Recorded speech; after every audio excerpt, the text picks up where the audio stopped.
ნამდვილი ხარისხი ზოგჯერ უხილავია, მაგრამ ზუსტად ის არის პასუხისმგებელი თქვენს კომფორტზე.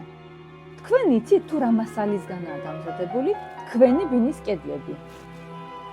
ჩვენთან ეს არის მხოლოდ სამშენებლო ბლოკი, ამიტომ ჩვენ ვერ გავიგებთ თუ რაზე ჩუჩუებენ ჩვენი მეზობლები. კომფორტის ერთ-ერთი მთავარი ელემენტი არის მიკროკლიმატი და ტემპერატურა სახლში. ჩვენს მიერ გამოყენებული თბოიზოლაციის წყალობით თქვენ მუდმივად იქნებით კომფორტის ზონაში. სივრცე იძლევა თავისუფლების შეგრძნებას. შემინული ჭერი კი ქმნის სივრცეს და სინათლეს. ჩვენს სვილებში ჩვენ გამოვიყენებთ მაღალი ხარისხის იმპორტირებულ ტარ-ფანჯარას. ეს არის ის მასალა, რომელსაც ენდობა ევროპა. სანამ სხვები აჩვენებენ რენდერებს, ჩვენ ვქმნით კომფორტს, დიდი ყურადღებით ყველა დეტალის მიმართ.